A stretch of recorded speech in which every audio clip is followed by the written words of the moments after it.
Eu tenho falado aqui hoje é o terceiro domingo seguido que eu tenho falado sobre esse tema, né? Uma pequena série de mensagens que eu tenho pregado aqui, que eu intitulei de Leis, Princípios, Disciplinas, Esperança e Muita Graça para 2015, tá? Leis, Princípios, Disciplinas, Esperança e Muita Graça para 2015, essa é o título, né, dessa pequena série de mensagens, de 3 mensagens que eu estou terminando hoje. E semana passada eu falei sobre hábitos, né? Vimos aqui como que os hábitos estão tão arraigados dentro da gente e como que os nossos hábitos determinam a nossa vida. É impressionante, enfim, não vou voltar aqui, mas só para a gente recapitular um pouquinho aqui rapidamente. Impressionante como que muitas vezes nós entramos numa espécie de piloto automático e fazemos coisas que nós sequer percebemos que fazemos, e não ponderamos mais o porquê fazemos o que fazemos, simplesmente fazemos. Então vimos como que os hábitos eles são de certa forma poderosos e determinam muito da nossa vida, né? Você repete tanto alguma coisa que aquilo vai ser introjetado dentro de você, e daqui a pouco você já não pensa mais, já se torna um hábito, ou melhor, um hábito e algo que está no automático. Vimos isso na semana passada e vimos como mudarmos hábitos, né? Como que nós devemos trabalhar esses hábitos. Hoje eu quero falar de um assunto próximo à formação dos hábitos,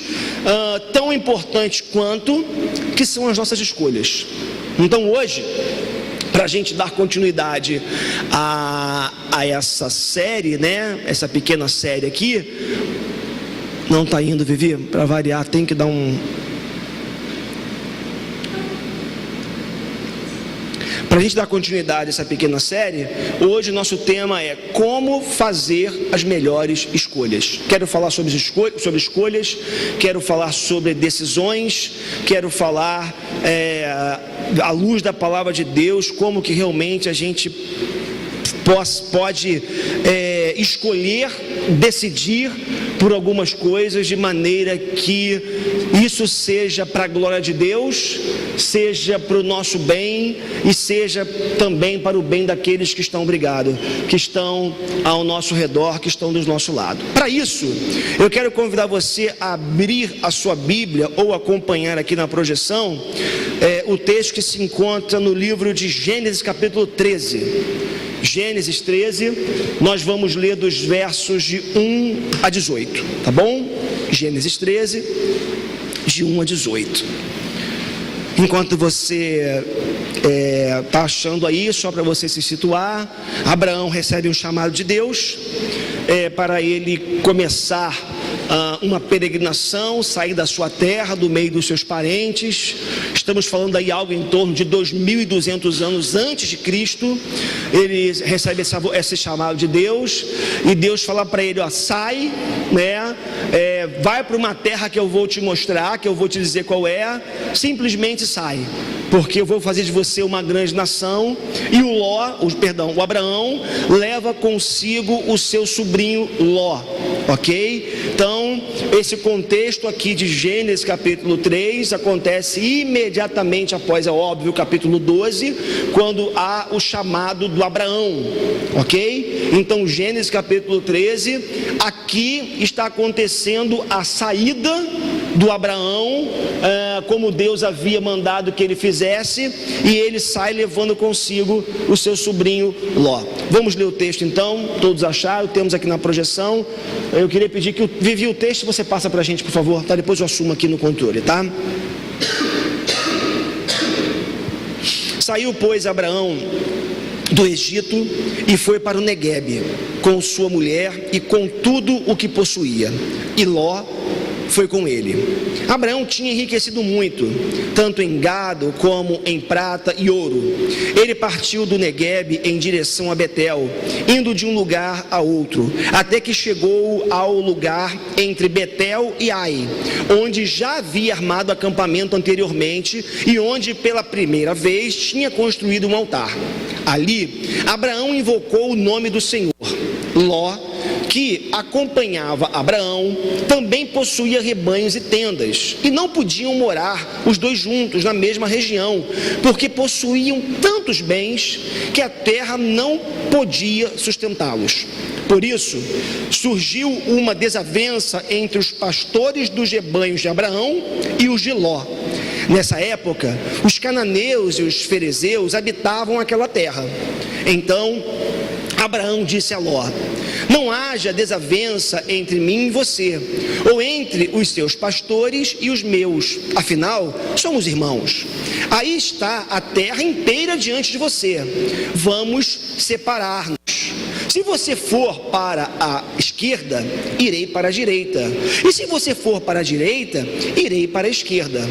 Olhou então Ló e viu todo o vale do Jordão, todo ele bem irrigado, até Zoar, onde como o jardim, todo ele bem irrigado, até Zoar, era como o jardim do Senhor, como a terra do Egito.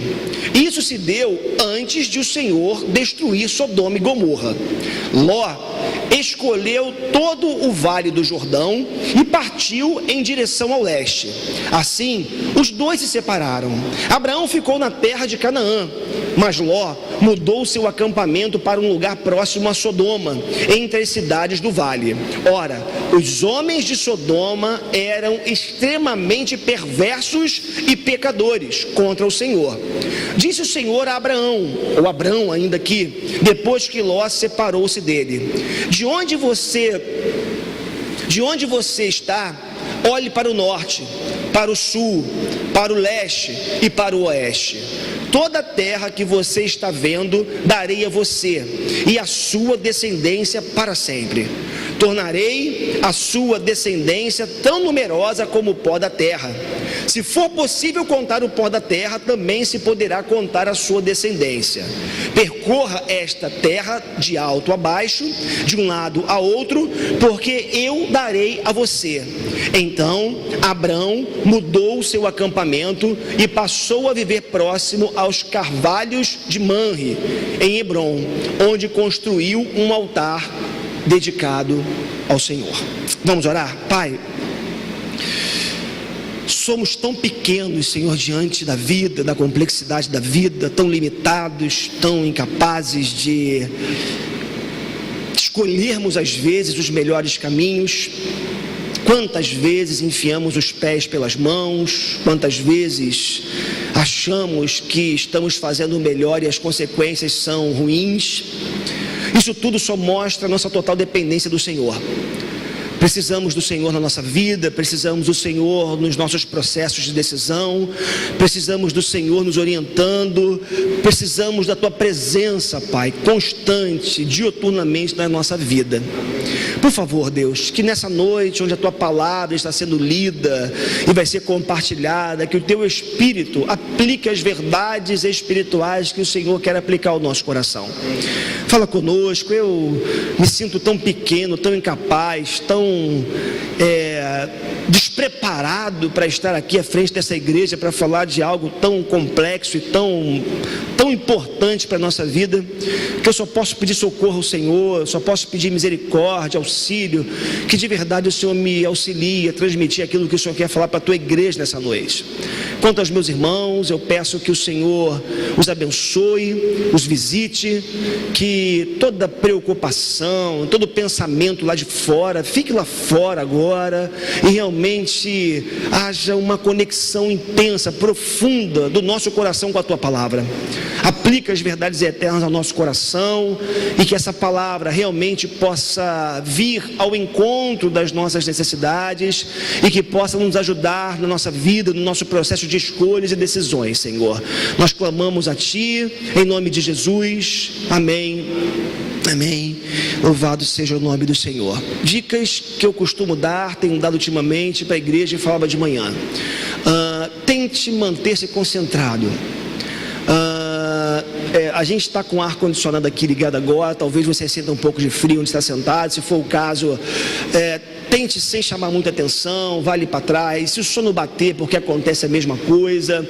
Vamos evitar movimentos aqui dentro desnecessários. Eu dizia de manhã aqui que quando eu estou na faculdade, eu só saio para ir ao banheiro em último, quando não dá mais. Fico ali focado, conectado, porque eu sou meio Caxias, né? Eu fico ali conectado o tempo todo. Então, eu acho que para as coisas do Senhor nós temos que ser um pouquinho mais Caxias, digamos assim, né? Temos um pouco mais de reverência. Eu tenho visto muito movimento na hora da pregação da palavra, da oração, enfim. Vamos tentar evitar aqui esses movimentos, tá bom? Porque atrapalha você, atrapalha quem está do seu lado e atrapalha a mim, que estou aqui pregando, compartilhando a palavra de Deus com você, ok? Então as instruções aí que são importantes aqui para a gente, tá bom? Igor está por aqui, cadê o Igor? Igor está aqui, né? Qualquer coisa, está com o controle remoto na mão aí, sentir que está muito frio, diminui aí, ou aumenta a temperatura, melhor dizendo, tá bom? Para que a gente possa ir tendo aqui uma atenção maior, estarmos focados inteiros aqui nesse momento que é tão importante aqui do nosso culto, ok, queridos? Bem,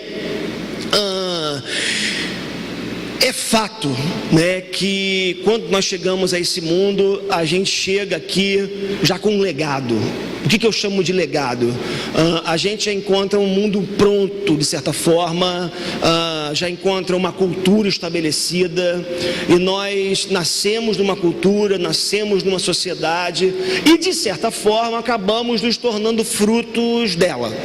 Ok? E também é fato que, para além disso, muito da nossa vida é consequência, é fruto de coisas que nós não dominamos, de variáveis, de processos que estão para além do nosso poder de decisão. Simples, né? Exemplificar um contrato que é assinado, uma decisão que é tomada num outro país, nesse nosso mundo globalizado, afeta diretamente a nossa vida. O que aconteceu na França, esse atentado terrorista, ou esses atentados terroristas recentemente, de alguma forma, isso vai repercutir quando você for tentar tirar um visto para os Estados Unidos, tirar um visto ou tentar entrar em algum país mesmo da Europa. De alguma forma, certo? O que acontece no mundo, muitas vezes em lugares distantes da gente, influenciam, determinam a nossa vida. Isso é fato, né? A gente sabe que de alguma forma nós não temos controle de muitas coisas, e por isso viver se torna algo complexo, porque você viver numa sociedade ou num mundo onde você não tem controle sobre muitas coisas que estão diante de você, você não tem controle sobre as pessoas até que estão ao teu redor, e muitas vezes mal temos controle da nossa própria vida. Isso faz com que viver se torne algo, de certa forma, complexo, não é verdade? E aí, nós acabamos vivendo as consequências, como eu já lhes disse, também de decisões, de escolhas que nós não fizemos. Então, nós acabamos, por assim dizer, recebendo um legado que, de certa forma, também determina os rumos da nossa vida. Entretanto, se isso é verdade, né, o fato desse legado, né, tá aí, da gente não conseguir controlar um pouco da nossa existência por conta daquilo que a gente recebe, por outro lado, se existe uma coisa que nós temos poder, são as nossas escolhas e decisões.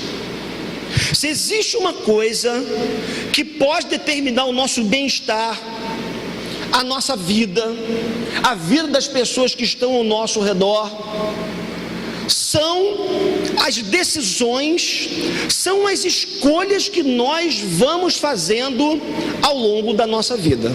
Isso é tão sério tão importante, porque de alguma forma nós somos, deixa eu voltar aqui, né?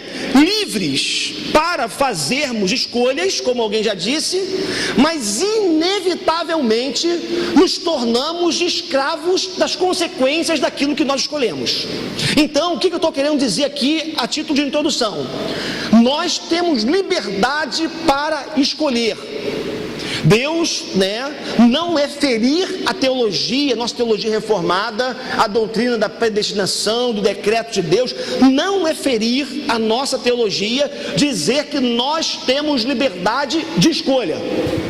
Nós escolhemos coisas todos os dias. Todos os dias nós exercitamos ou exercemos essa capacidade de escolher. Então, desde as questões menores, tipo bolo de chocolate ou bolo de morango, não é verdade? Subir de elevador ou subir de escada? Você mora no primeiro andar, tá bom? Eu tô me referindo a quem mora no primeiro andar.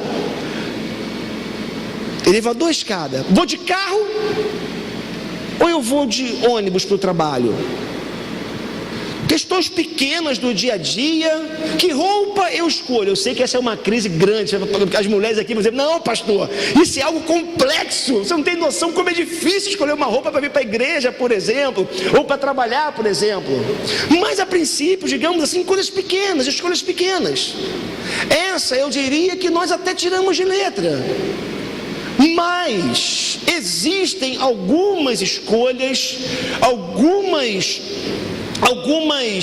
decisões que nós tomamos que são extremamente complexas, que tem a ver com a nossa vida, tem a ver com a vida das pessoas que convivem conosco, tem a ver com a vida dos nossos filhos, tem a ver com o nosso presente e tem a ver com o nosso futuro. Decisões que, uma vez tomadas, talvez tenhamos dificuldade de encontrar um retorno para voltar.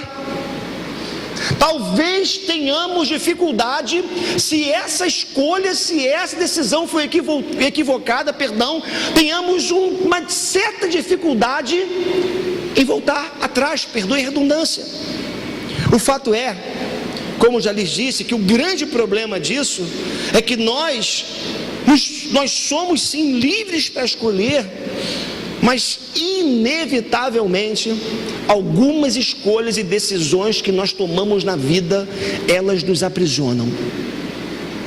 E aí, eu como pastor, eu converso com muita gente, já conversei, e os pastores que estão aqui também, e psicólogos, nós conversamos com pessoas muitas vezes atormentadas por conta de escolhas equivocadas que fizeram ao longo da vida, de decisões que tomaram, que afetaram não só a sua vida pessoal e não só o presente, mas afetaram a vida de outras pessoas, e decisões que se estenderam ao longo do tempo e afetam a sua vida até hoje.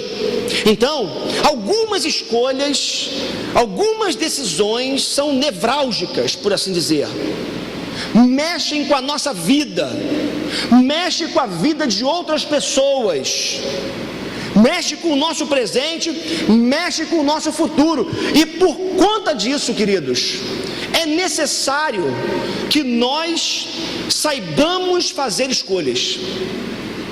É necessário que nós saibamos tomar decisões.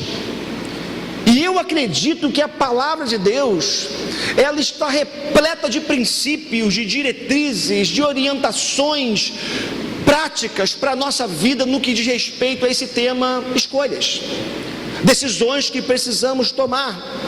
Como disse para vocês, esse texto que nós acabamos de ler, texto de Gênesis capítulo 13, é um texto que, acredito eu, pode nos ajudar muito nessa noite, nesse processo. até porque nós estamos diante de um texto onde decisões, escolhas foram tomadas e muitas consequências ficam estampadas aqui nesse texto no que diz respeito a essa tomada de decisão, a tomada de escolhas. Então, de imediato eu queria ver com vocês algumas verdades contidas no texto que nós acabamos de ler, que são orientadoras, que podem nos dar uma diretriz, um norte no nosso processo de decisão, no nosso processo de escolha. Primeira coisa que eu queria que você observasse no seu processo de escolha, esse texto vai nos ajudar, é cuidado com os seus sentidos. Cuidado com os seus sentidos. Eu vou explicar. Olha só o que os versos 10 e 11 nos dizem. Olhou então Ló e viu todo o vale do Jordão, todo ele bem irrigado, até Zoar. Era o jardim do Senhor, como a terra do Egito. Isso se deu antes de o Senhor destruir Sodoma e Gomorra. Ló escolheu todo o vale do Jordão e partiu em direção ao leste. Assim, os dois se separaram. Bom, o texto é claro. A relação entre Abraão e Ló estava de certa forma comprometida. Vamos falar um pouquinho mais sobre isso daqui a pouquinho, tá bom? Daqui a pouco. A relação já não estava mais a mesma. Houve uma desavença entre os pastores de ovelhas de gado de Ló e os pastores do Abraão. Consequentemente, inevitavelmente, houve um arranhão na relação. E o Abraão faz a seguinte proposta: olha, cara, não está dando, está difícil, e eu estou vendo que esse negócio vai piorar. Eu estou vendo que esse negócio não vai ficar bem, tá? Então, eu quero te fazer uma proposta. A terra está aí, ok? E faz o seguinte: escolhe para onde você quer ir. Porque se você escolher um lado, eu vou para o outro. E o texto, ele é extremamente claro e traz um discernimento nesse processo de escolha para a nossa vida, porque o texto começa dizendo assim: olhou então Ló e viu todo o vale do Jordão. Irmãos, preste atenção, olha o que está acontecendo. Ló, cabeça de empresário, certo? Ló, um cara preocupado com o seu rebanho, com o seu gado. O texto diz que ele levanta os olhos e olha para toda a campina do Jordão. Terra boa, terra fértil, perfeita para o seu gado, perfeita para o seu crescimento, perfeita para que ele pudesse continuar ganhando dinheiro. Ló, no seu processo de escolha, ele foi completamente influenciado por aquilo que ele viu. Ele levantou os olhos e viu a campina.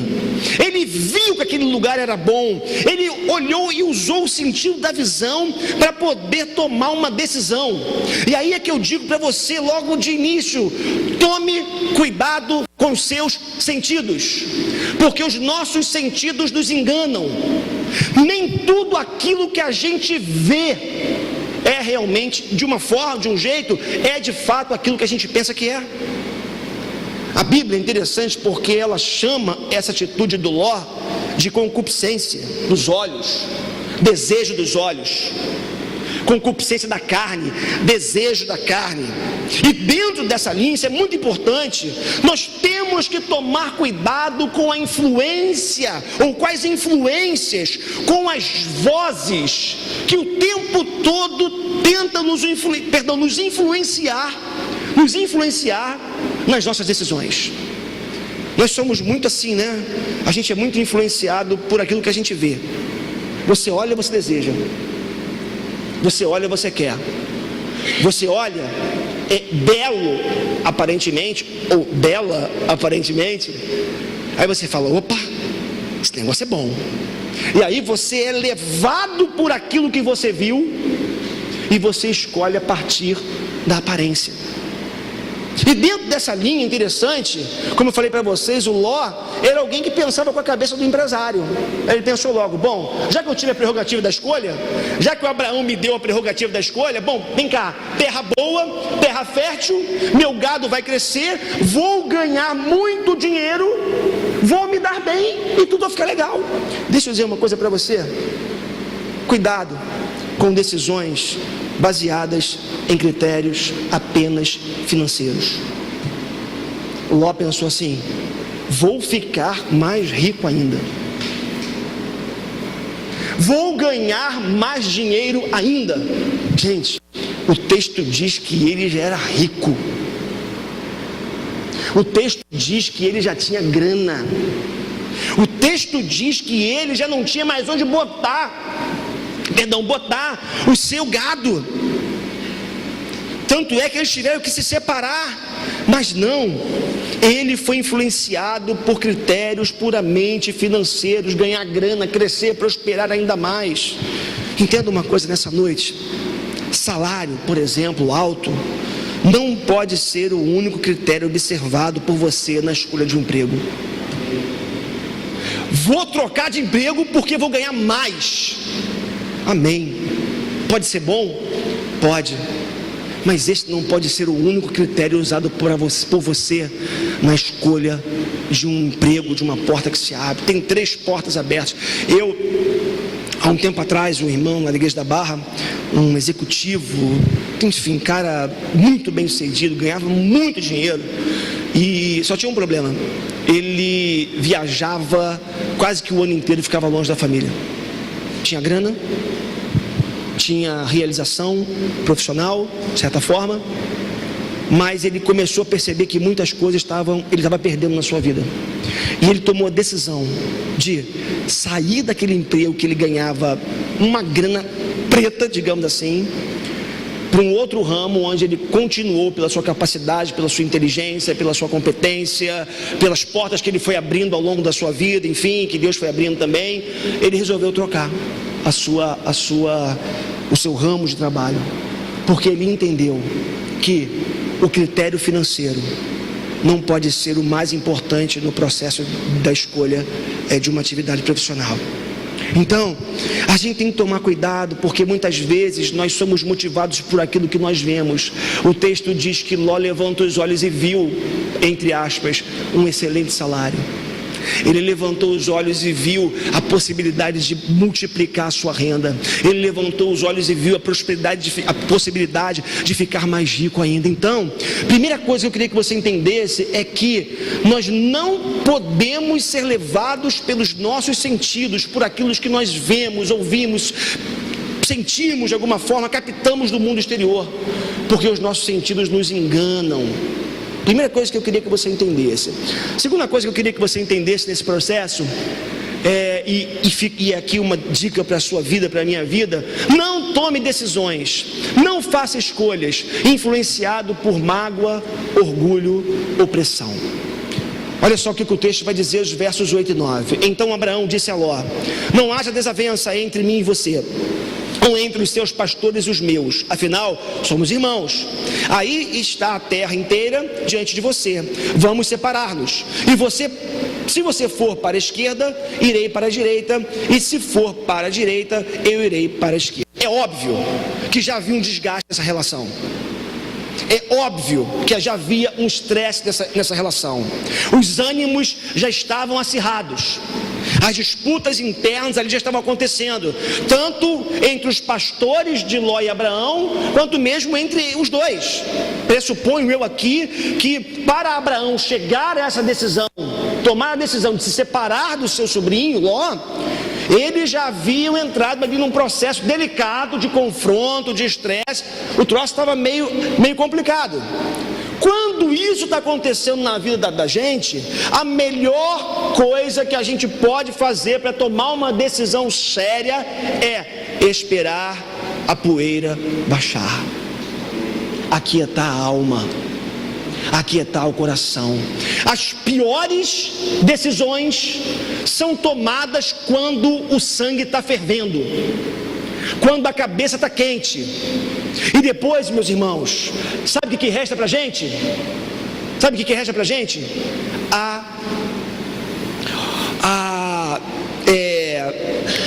O remorso, perdão, o arrependimento é a palavra que eu queria. Nós acabamos sendo tomados por um profundo arrependimento na vida da gente.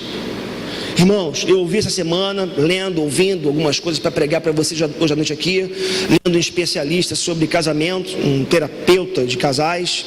Ele dizia que de todas as pessoas que ele atendeu ao longo dos seus 30 anos de profissão e da sua experiência, das pesquisas que ele havia lido, 75% das pessoas que se separam, que se divorciam, se arrependem. Interessante isso, né? Interessante. Porque acontece uma coisa importante aqui nesse processo. Muitas vezes, decisão de se separar, né? Sair do mesmo ambiente acontece no momento de cabeça quente. O problema é que depois dessa decisão entra o orgulho no coração. O diabo se aproveita dessa porta aberta, de uma decisão que foi tomada, e com o orgulho sendo instalado no coração, a volta se torna cada vez mais difícil. 75% das pessoas que se divorciam se arrependem. Claro, há causas sérias, há questões, né? E como esse terapeuta dizia, fizeram uma pergunta: você é a favor ou é contra o divórcio? Ele dizia o seguinte: eu sou sim e não, né? Você é a favor do divórcio? Sim e não. Tem questões que você não tem que discutir, né? Claro, se puder ter o perdão melhor, se puder ter a reconciliação melhor, mas tem questões que são muito graves e que legitimam de verdade a decisão por tal atitude, traição, violência, enfim, coisas do gênero, ok? Mas o que eu quero que você entenda comigo nessa noite é que mágoa, orgulho são as piores motivações que nós podemos encontrar no coração para tomar tal atitude. Lembre-se, interessante isso, né? Porque dentro dessa mesma linha, né? Dentro dessa mesma linha que a gente está falando aqui, falando sobre pressões, por exemplo, nós somos muito pressionados, né? Eu acho que nossa vida, nosso dia a dia é marcado por pressão. Teu chefe te pressiona, tua mulher te pressiona, teus filhos te pressionam, né? Teu marido te pressiona, a igreja te pressiona, nós somos pressionados o tempo todo. E muitas vezes a nossa decisão é fruto de pressão. E aí nesse processo, né? De você ser pressionado de certa forma, a gente tem que tomar muito cuidado com alguns apelos que se dão. Quem aqui nunca ouviu aquela expressão, aquela frase, né? Cara, oportunidade igual a essa não vai aparecer nunca mais, segura. Aí você, bobo, eu bobo, porque eu já caí nessa também, né? Acreditando nessa digamos assim, nessa esparrela, caindo nessa esparrela, a gente entra nesse convite, nessa proposta, acreditando que nunca mais na vida vai aparecer uma proposta igual aquela. Ou então coisas do tipo, né? É a última peça, sapato, né? Sapato, viu? Último sapato, última roupa, e o seu olhão bateu lá, né? E tudo, todo mundo tem. E a gente acaba entrando nessa esparrela, caindo nesse engano dessa sociedade de valores invertidos, consumista, e a gente às vezes acaba se encalacrando, porque a gente foi pressionado a ter algo. Eu vou usar uma expressão conhecida de vocês, uma frase que não é minha, né? Não sei o autor. A gente acaba comprando coisa que a gente não precisa, com dinheiro que a gente não tem, para impressionar pessoas que a gente sequer conhece. Então, tome cuidado. Cuidado, se você está se sentindo pressionado, se você está magoado, se você está ferido, se você não está nas suas melhores condições emocionais, segura a onda. Se você pode prorrogar, protelar, esperar um pouco, não tome decisões sérias na sua vida com esse estado emocional, dessa forma, digamos assim, o seu emocional abalado. Vamos avançar um pouquinho. Terceira coisa extremamente importante que eu tenho aprendido na minha vida: seja humilde e busque conselhos. Olha só que interessante, Ló, o texto vai dizer, escolheu todo o vale do Jordão e partiu em direção ao leste. Assim os dois se separaram. Interessante isso, né? Em nenhum momento Ló pensou assim: bom, Abraão é mais experiente que eu, tudo bem que ele me ofereceu a prerrogativa, me deu a prerrogativa de escolha, mas Abraão é mais experiente que eu ele é mais descolado, né? Um cara mais safo que eu, tem mais chão do que eu, mais jornada. Em nenhum momento ele pensou em perguntar: ô Abraão, o que você acha? Para onde você acha que eu devo ir? Em nenhum momento ele para e pede conselho. O texto diz que ele levanta a cabeça, ele olha e ele simplesmente decide. Irmãos, é impressionante isso. Você precisa entender, eu preciso entender, preciso me lembrar, você precisa se lembrar que sempre vai ter alguém que já viveu a experiência que você está vivendo. Sempre vai ter alguém com mais know-how que você. Lembre-se disso. Lembre-se que quanto mais falamos a respeito de determinados assuntos, mais ideias vão surgindo, mais você vai ficando esclarecido, mais possibilidades vão aparecendo. E lembre-se que quem está de fora está menos comprometido emocionalmente com aquilo, com aquele processo. Então você buscar conselhos, você buscar sabedoria fora, em gente com know-how, com gente que já tem uma experiência, é extremamente precioso. Você vai abrir um negócio, por exemplo, gente, dizem que eu não sou especialista nisso, mas a grande maioria dos negócios que são abertos, pequenos negócios, fecham no primeiro ano. Aí as pesquisas mostram, sabe por quê? O sujeito não fez pesquisa de mercado, ele não buscou conselho, ele não foi atrás de gente que podia realmente ajudá-lo nesse processo. Uma coisa que eu sempre aconselho, né? Você está para casar, sabe, faz um estágio, olha para um casal da igreja e fala assim: pô, esse casal aqui é bacana, esse casal aqui é show, pô, vejo, né, integridade, amor, os filhos, eu vou colar com eles. Você fala: pô, cada domingo eu posso almoçar na sua casa com você? Eu queria saber mais do teu casamento, como é que é, queria aprender um pouco mais. É a gente ter a humildade de perceber que nós não temos todas as respostas e nós precisamos colar com quem sabe. Interessante, Provérbios 11:14 vai dizer assim: não havendo sábios conselhos, o povo cai, mas na multidão dos conselhos há segurança, sabedoria. Se encha de conselhos, mas é claro, cuidado com quem você vai pedir conselho, né? Ouvi essa semana um pastor dizendo o seguinte, né? Se você está com o teu casamento quebrado, você não vai se aconselhar com um sujeito que também está com o casamento quebrado. Ele até brincava, né? A mulher está com o casamento quebrado, está ruim, aí o amigo do marido dela também está com o casamento ruim, ela vai se aconselhar com ele. Pô, imagina o que isso pode dar. Não vai dar boa coisa. Então, o que eu e você precisamos entender? Nós temos que buscar as pessoas certas. Nós temos que buscar gente cheia do Espírito Santo, gente cheia de sabedoria. Temos que valorizar as cães. Quem sabe o que são as cães? Quem sabe? Os cabelos brancos, a maturidade, gente vivida, que sabe que o que da vida. O que a gente faz? Não, velho, eu não sabe nada. Eu estou atualizado. Pai, mãe, avô, que nada. A galera é que sabe. Furada.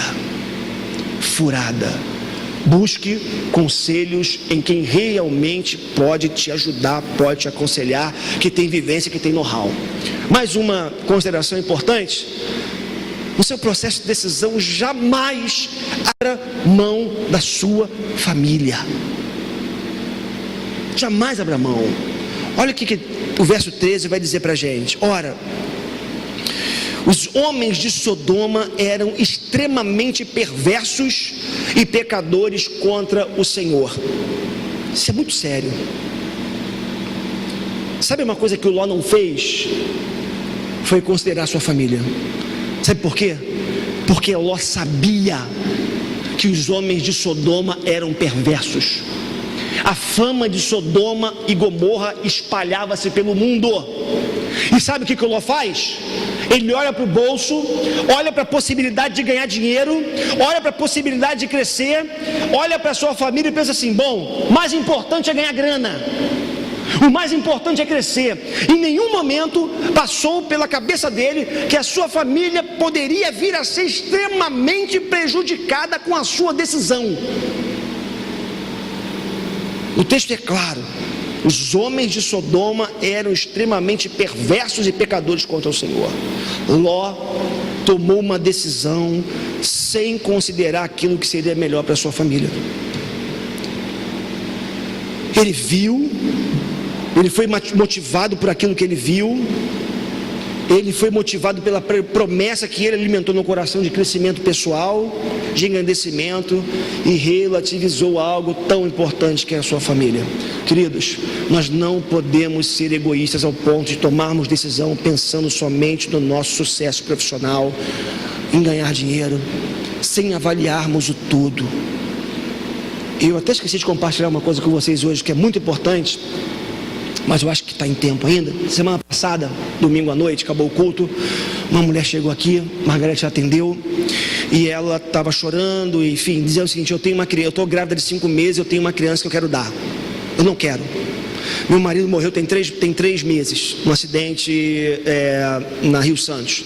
Eu tenho 3 filhos, disse a mulher para mim. Imagina, eu estava aqui o culto, né, acabou o culto, atendi uma pessoa no final do culto, depois eu tive que atender essa moça. Quando ela falou, eu falei: meu Deus, que caso para essa hora, né?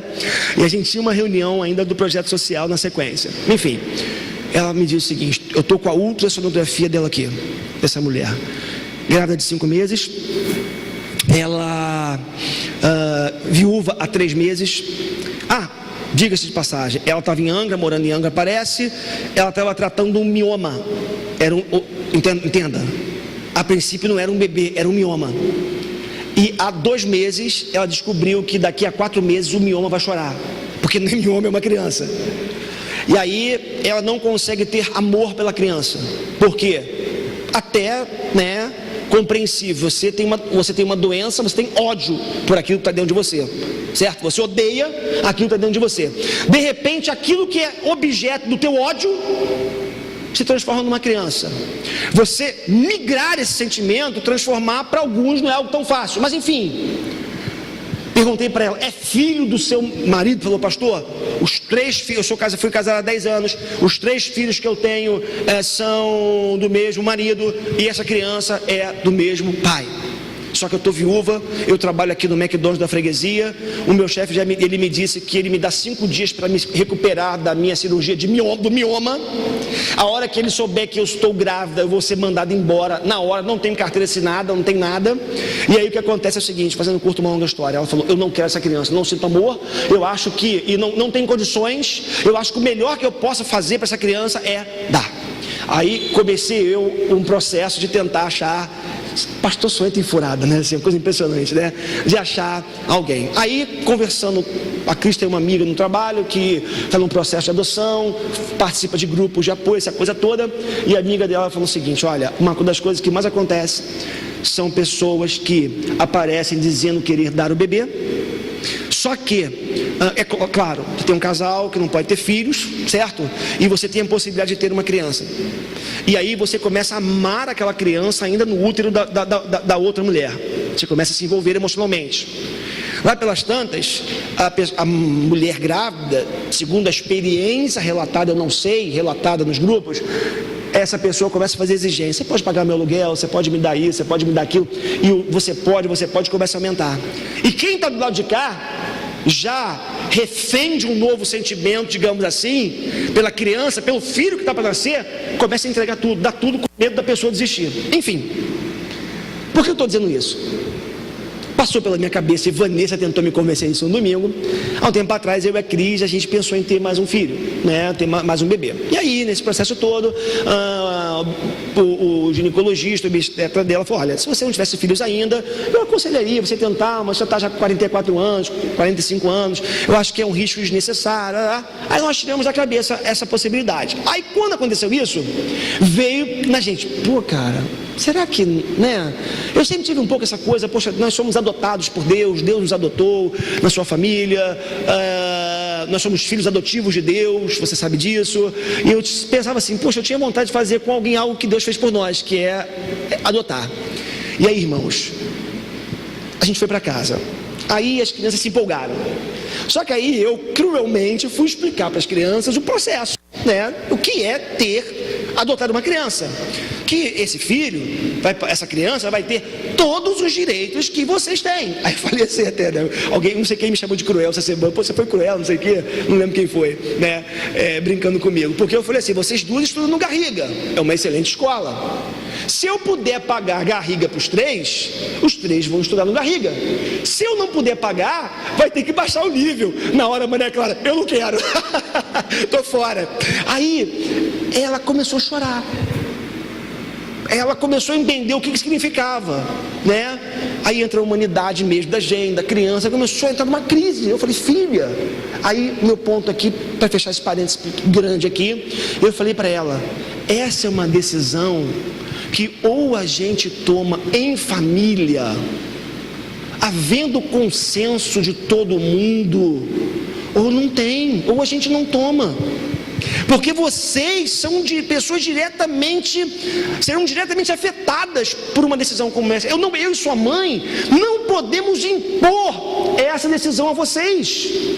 E aí ela entendeu, foi acalmando, e eu falei, vamos orar por isso. Enfim, se alguém quiser um bebê, tem um bebê para doar aí, entendeu? 5 meses, né? A Margareth está querendo mais um, né?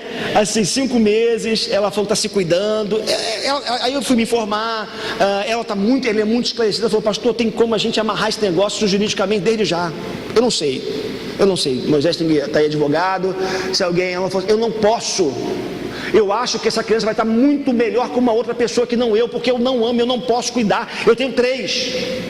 E ela falava para mim assim, pastor, esse negócio de que onde come um, comem 2 é mentira, porque meus pais são pobres. Ela falou assim, meu pai foi pastor da Deus é Amor, e meu pai um homem íntegro, nós passávamos fome em casa, e uma vez faltou R$70 num caixa da igreja, e meu pai tomou um tapa na cara.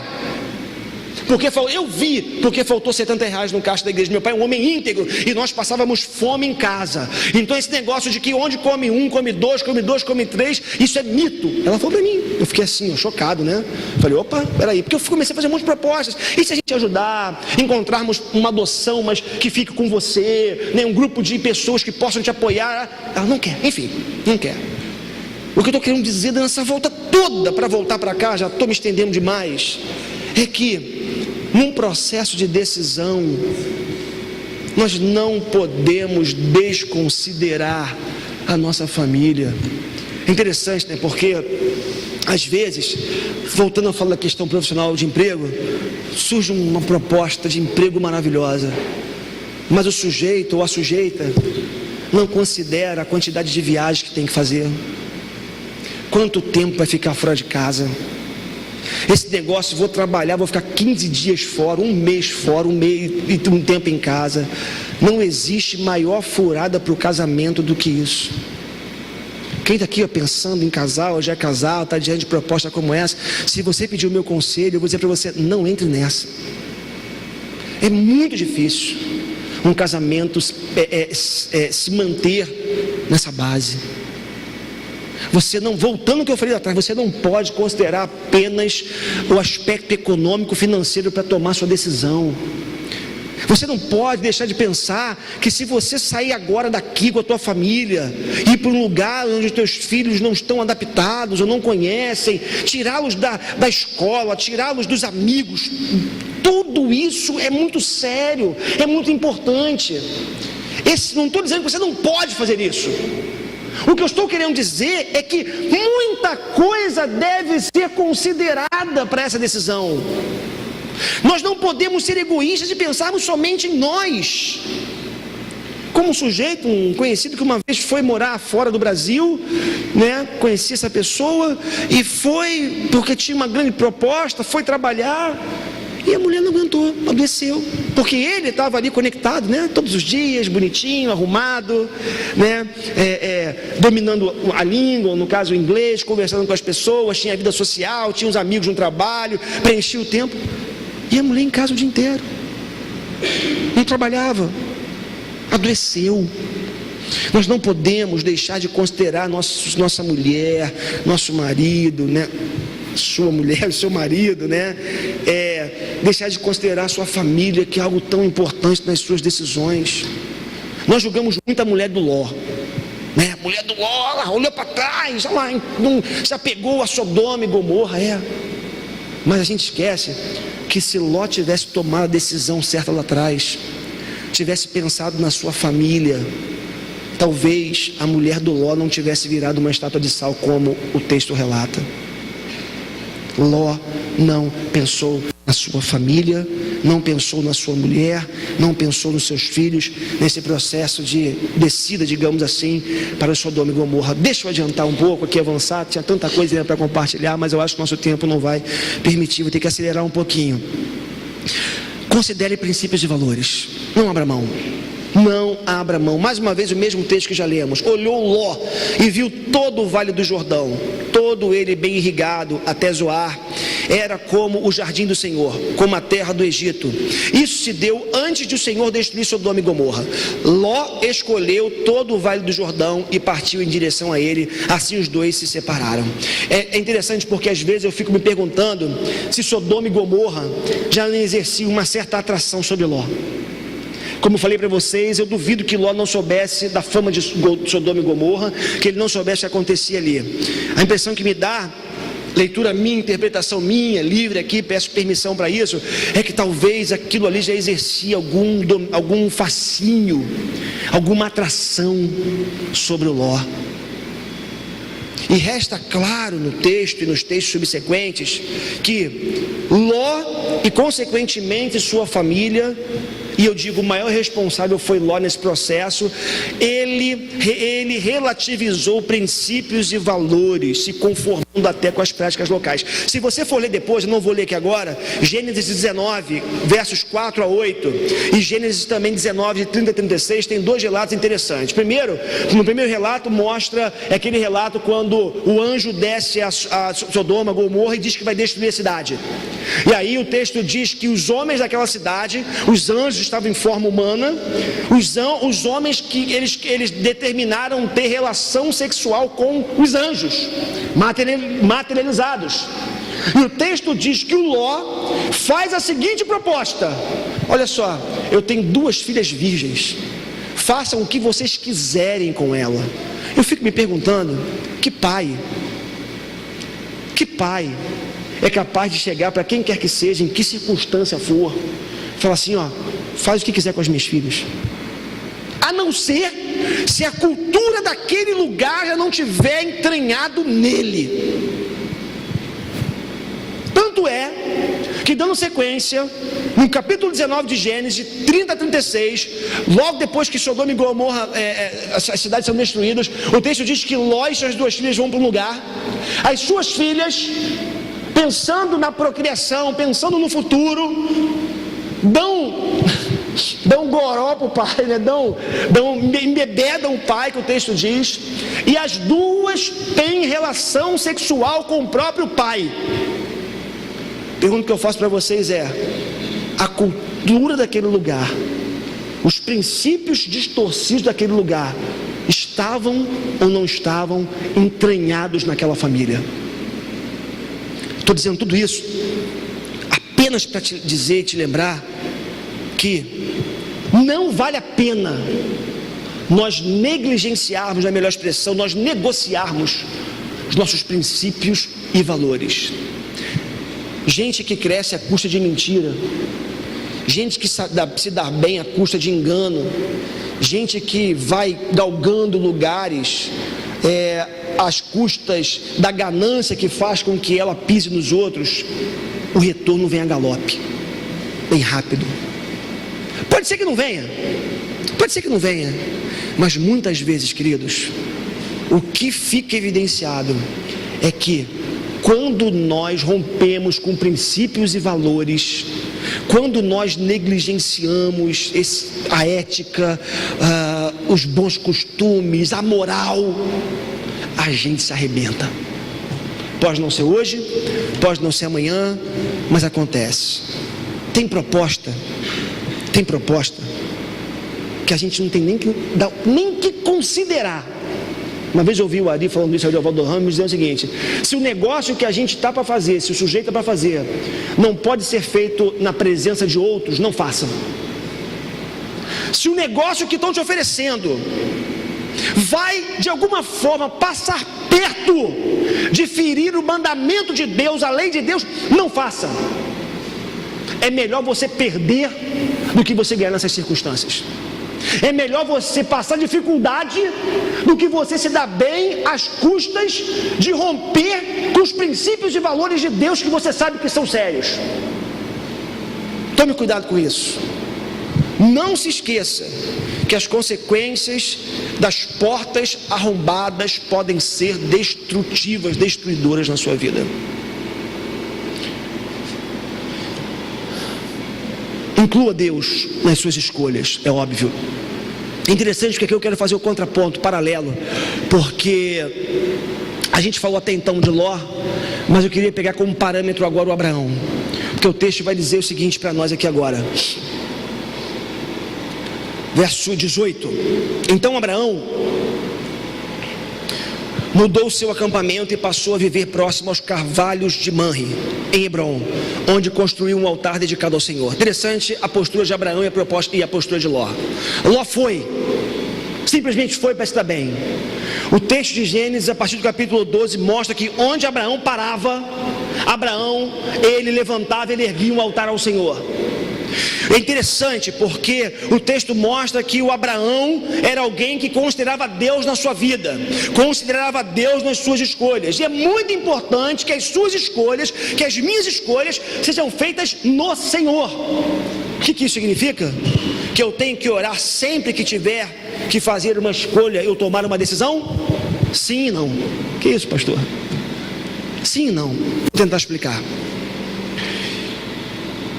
Muitas vezes a gente fica paralisado em nome de uma pseudo-espiritualidade, de uma pseudo-fé, dizendo que a gente está orando, esperando que Deus faça. Mas no fundo, o que há na gente é covardia, é preguiça, é incapacidade de decidir. É interessante, queridos, porque qual um princípio que eu tento usar na minha vida? E a gente fala de certa forma hoje de manhã sobre isso quando falamos de boas obras. Se eu ando com Deus, se eu temo a Deus, se Jesus influencia a minha vida, e se há decisões que a gente tem que tomar e que realmente às vezes o negócio é mais acelerado, é um pouco mais complexo, penso eu que você tem toda condição de tomar uma decisão, de fazer uma escolha, sem necessariamente ter que parar tudo, dobrar o seu joelho, não precisa orar para tomar essa decisão, e escolher. É mais ou menos aquela história de quando aquele Jesus disse que tem certos demônios, certas castas que só saem com jejum e oração. Ah é? Então não quer dizer que eu tenho que deixar o demônio lá, incorporado na pessoa, parar tudo, ajoelhar, orar, fazer um jejum de 3 dias, depois voltar para poder expulsar o demônio? Não. Tenha a vida consagrada, que você vai conseguir expulsar o demônio, é a lógica. O meu ponto aqui é o seguinte: ande com Deus, coma da palavra de Deus, viva na sua presença, que quando as decisões precisarem ser tomadas, você terá condição, discernimento suficiente para poder agir, porque tem situação que não vai esperar. E se você não escolher, vou falar sobre isso, tentar, alguém vai escolher por você e vai tomar a tua frente. Interessante, porque se você anda com Deus, se você tem intimidade com Deus, as coisas ficam mais fáceis. Provérbios 16:9 vai dizer assim: o coração do homem planeja o seu caminho, mas o Senhor lhe dirige os passos. Ande com Deus, tenha intimidade com Deus, que Deus vai dirigir seus passos. Esse é o segredo que tem a ver com os sábios, né? Se você buscar estar com Deus todos os dias, inevitavelmente suas escolhas serão influenciadas por Ele. Tem a ver com o devocionário dessa semana, o texto dessa semana que a gente leu. Eu fiz até com as crianças esses dias do devocionário. Provérbios 2:6 vai dizer assim: porque o Senhor dá sabedoria, da sua boca é que vem o conhecimento e o entendimento. Ande com Deus, que você vai ter discernimento e entendimento para agir quando você precisar agir. Para fechar, termos finais, algumas balizas que eu considero também ser importantes num processo de decisão, e eu vou apenas passar por elas para que você tenha mais alguns parâmetros aí para a sua vida, alguns pilares importantes, tá? Ame a Deus, tem a ver com o que eu dizia agora, frase de Agostinho: ame a Deus e faça o que quiser. Interessante, né? Ame a Deus, como a gente viu em Deuteronômio 6, na nossa semana de oração. Ame a Deus, viva para Ele, beba dele e faça o que quiser. Por uma razão simples: as tuas decisões e escolhas vão sempre buscar a glória de Deus, e se busca a glória de Deus vai ser bom para você.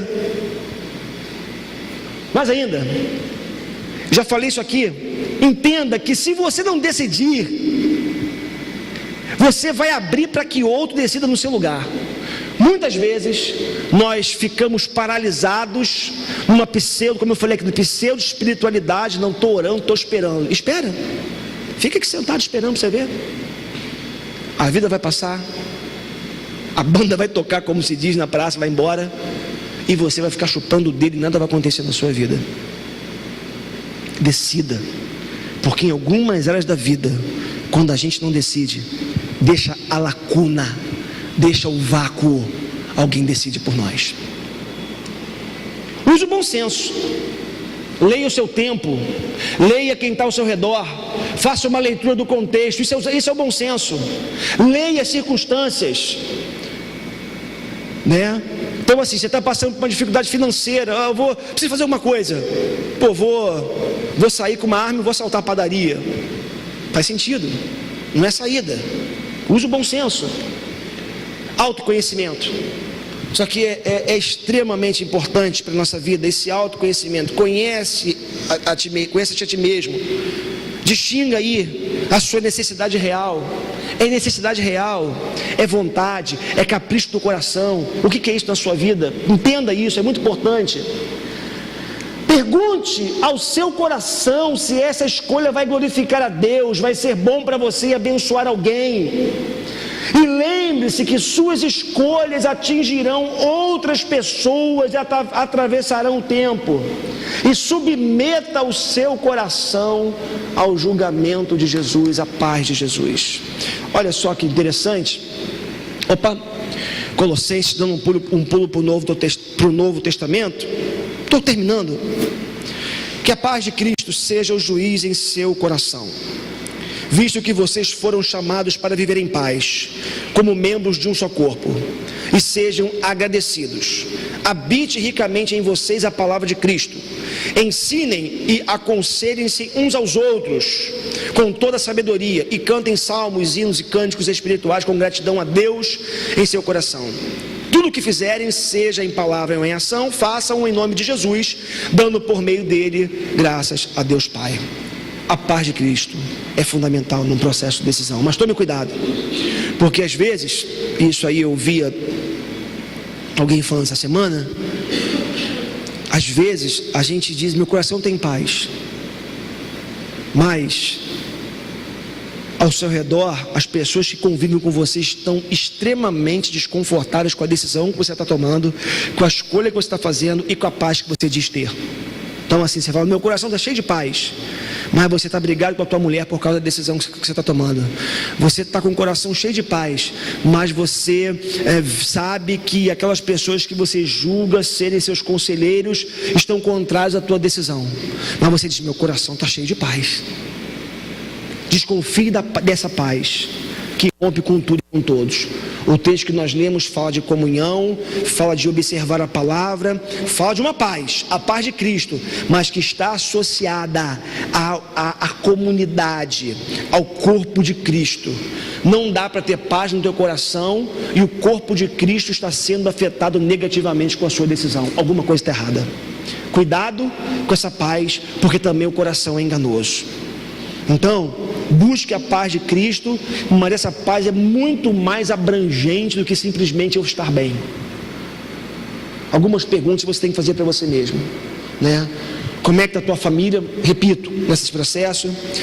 Se você faz parte de uma comunidade de fé, se você está conectado a uma comunidade de fé, como é que a sua comunidade de fé está reagindo à sua decisão? Irmãos que amam você. como que as pessoas que estão ao seu redor aí estão lidando com a sua decisão. Se estiver tudo bem, se você realmente buscou esses caminhos e você realmente tiver paz, você sentir essa paz, coloca como critério para a sua vida. Para terminar, se você escolheu errado, a gente escolhe errado. Se for reversível, e muitas das escolhas que fazemos são reversíveis, submeta a Deus, peça perdão, peça misericórdia e pegue o primeiro retorno. Você não precisa perpetuar alguns erros na sua vida. Volte, seja humilde. Errei, escolhi errado, fiz besteira. Volte o quanto antes. Tem escolhas que são irreversíveis. Tem coisas na vida da gente que, uma vez escolhidas, uma vez feitas, são complicadas. Digamos que eu acolha, que eu adote essa criança. É só uma hipótese, né? Hipótese. Que passou, mas já foi. Digamos que eu fizesse isso. E aí, esse é um caminho sem volta. O que vai ser amanhã? Como essa criança vai se desenvolver? Quais as heranças genéticas que eu vou ter que me encontrar com elas no futuro? Irreversível. Tomou decisão e a sua decisão não tem retorno, é irreversível. Entra a graça de Deus, a misericórdia de Deus, a bondade de Deus em ação na minha vida e na sua vida. No que for reversível, pegue o primeiro retorno, confesse, se arrependa e largue e volte. No que for irreversível, fale: Deus, eu escolhi errado, não deu certo, estou sofrendo, me ajuda. Coloca na mão dele. Porque se você for humilde o suficiente para reconhecer isso, o Deus de paz não abandonará você, não te deixará sozinho. Consequências haverá, não tem jeito, mas Deus é gracioso o suficiente para minimizar as dores, os sofrimentos e transformar, quem sabe, essa escolha errada em algo para a glória dele, algo que realmente possa glorificar o nome dele. Termino, falei demais, falei que não ia falar muito hoje, mas falei muito de novo.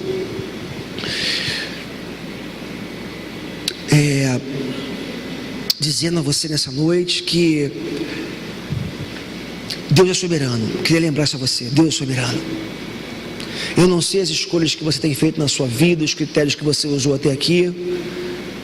Se você usou critérios equivocados, que não são os critérios de Deus, da palavra de Deus, a boa notícia é que a graça e a misericórdia disponíveis para você nessa noite. Deus está aqui, Deus conhece seu coração, e ações são importantes, mas a intenção do nosso coração é muito mais. Deus conhece seu coração.